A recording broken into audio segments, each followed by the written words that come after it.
បបនេះគឺជា Toyota CHR-HSE ស៊េរីឆ្នាំ2026ដែលសាថ្មមេពេញគឺវាអាចជិះបានរហូតដល់ជាង100 គីឡូម៉ែត្រជាមួយនឹងតួអង្គថ្មីនេះរូបរាងរបស់វាកាន់តែទាក់ទាញនិងបច្ចេកវិទ្យាកាន់តែភ្ញាក់ផ្អើលផងដែរសម្រាប់ model HSE នេះ Toyota បានផ្ដល់នូវរូបរាងបែប Sport កាត់ខូប design ជាជាងមុខមករាងអក្សរ C ផ្ដល់នូវភាពទំនើបហើយស្រស់ស្អាតថែមទៀតផងហើយចំណុចដែលលេចធ្លោជាងគេនោះគឺកង់អាឡុយវិញ្ញមរបស់វាទំហំ20 អ៊ីងនិងដំបូលពណ៌ខ្មៅទូថូនដែលធ្វើឲ្យវាមើលទៅកាន់តែរឹងមាំនិងលុចសេរីផងដែរចំណុចដែលគួរឲ្យភ្ញាក់ផ្អើលបំផុតនោះគឺកម្លាំងរបស់វាបានមកពាក់មកជាមួយនឹង motor អគ្គិសនីចំនួន2ជាមួយនឹងប្រព័ន្ធ AWD ជាលក្ខណៈស្តង់ដារដែលអាចផលិតកម្លាំងសេះបាន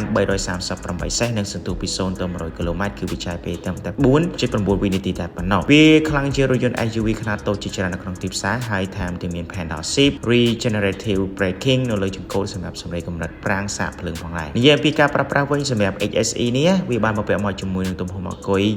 74.7 គីឡូវ៉ាត់ម៉ោងដែលអាចបើកបរបានប្រហែលជា440 គីឡូម៉ែត្រឬស្មើនឹង273ម៉ៃរាល់ការសាកថ្មមីពេញហើយវាប្រើរន្ធសាកប្រភេទ NACS ដូចនឹងប្រភេទ Tesla ដែរដែលអាចសាកតាមស្ថានីយ៍ Supercharger បានយ៉ាងងាយស្រួលផងដែរការសាកថ្មល្បឿនលឿន Fast Charge ពី10ទៅ 80% វាប្រើប្រេងត្រឹមតែ30នាទីតែប៉ុណ្ណោះចូលមកដល់ខាងក្នុងរបស់ HSE នេះវាផ្ដល់នូវអារម្មណ៍ Premium ខ្លាំងជាមួយនឹងពូកស្បែកសក់ Tech Swag អេក្រង់កំសាន្តទំហំធំរហូតដល់14 អ៊ីងមាន Wireless Charge Android Auto Apple CarPlay Speaker JBL ចំនួន9គ្រាប់កម្លាំង800វ៉ាត់ដែលធ្វើឲ្យការធ្វើដំណើររបស់យើងហ្នឹងគឺវាមិនអត់សោកឡើយចំណុចពិសេសមួយទៀតនោះគឺដំបូលកញ្ចក់